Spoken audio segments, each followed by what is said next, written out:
Good evening, ladies and gentlemen. This is from thecollector.com and an intro to the Book of Pleasure. I think we all should know about chaos magic. Everything is ritual, no matter if you're religious or not.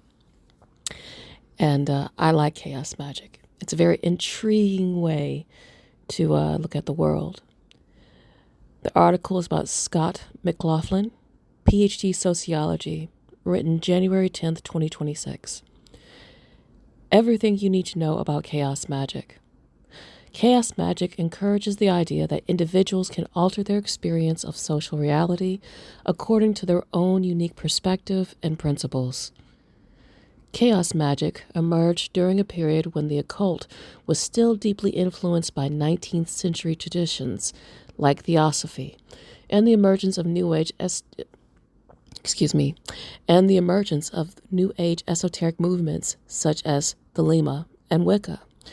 These modes of magical thinking had very particular ideas about magic and how it should be done.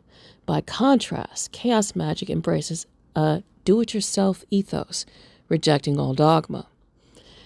At its core, chaos magic empowers individuals to take control of their lives by actively transforming their circumstances. While famous figures like William S. Burroughs and David Bowie have contributed its profile and mystique, the true power of chaos magic lies in its adaptability. It is a flexible, postmodern approach to magic that is accessible to anyone curious enough to experiment and explore its principles. Now, I don't know. I came from a Christian background, and I was never atheist, but I was spiritual. I had some weird spiritual shit happen to me when I was young. If you ever want to know about, liminal spaces for real, you should look up Threshold, especially when sleeping. I had interesting kind of like experiences when I was very young, like 8 or 9, and then I was 16, and then everything stopped for a while, and then it happened again. And so kind of going down that quote-unquote awakening rabbit hole, I don't know, dog. I found about Aleister Crowley, and I'm just like, okay, this is just another British dude who just wants to go and pump, dump, and get drunk for the sake of the esoteric, lulls. But then I started reading about chaos magic, and it just kind of reminded me of this Shadowrun kind of run and gunner kind of thing. Like, you know what? You don't need to do all these crazy ass 5th, 6th, 7th, whatever rituals. You can just go ahead and do it yourself, because everything is ritual. Everything's negotiable. And especially now in the 2020s with quantum physics being true, I just found it interesting. So, okay, I'm going to continue reading. A brief history of Western magic. I might have to go and break this up, by the way, because this is a pretty long article. Let's see here.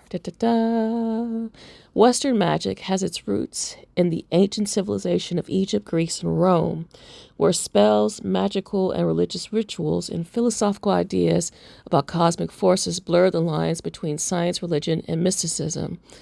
In ancient Egypt, theurgy, divine magic, was practiced to summon spirits and reveal previously unimaginable mysteries.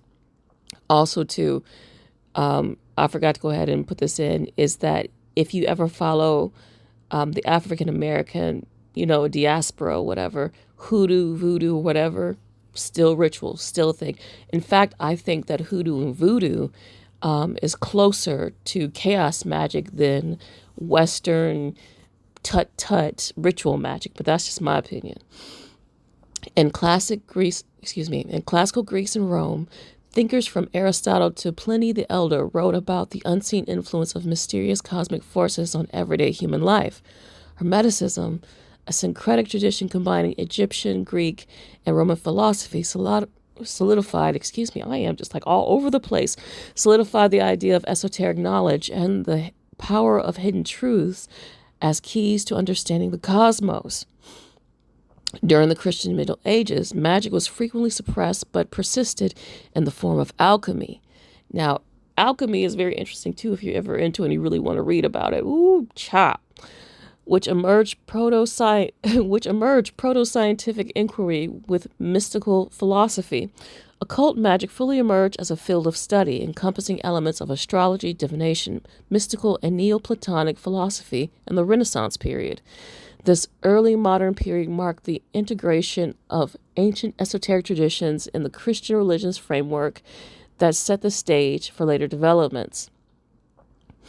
In the 19th century, magical thinking and the occult experienced a dramatic resurgence, influenced by increased contact with Eastern religious spirituality. In an age of expanding European empires, Western esoteric traditions blossomed. During the writings of Helena Blavatsky, drawing on the writings of Helena Blavatsky, which you should definitely read about her shit. She's kind of cool. Even if you're not into magical shit, she's kind of cool. She just kind of, that Russian chick just did her own fucking thing. Well, technically she would be Ukrainian, but she did her own thing. That's pretty dope. And the Theosophical Society, the early 20th century witnessed an explosion of occult magical societies, secret societies. Modern Western occultism, particularly exemplified by secret societies such as the Hermetic Order of the Golden Dawn.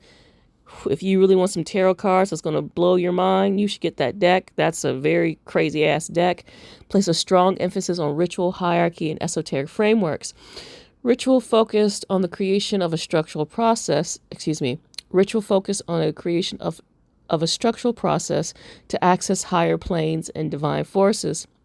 Tiered systems of initiation rank members hierarchically according to their degree of esoteric knowledge and spiritual attainment. Rules, discipline, and strict esoteric frameworks define the elite, secretive nature of the magical order. All right, I'm going to stop here because this is getting long and I did a lot of mistakes because I'm drunk. So here's the thing. We'll do a part 2 about the history of chaos magic with this article. Thanks for listening. I'm not going to do that weird YouTube shit because this is just an intro. But thanks for listening, and let's go ahead and talk more about chaos magic. Peace.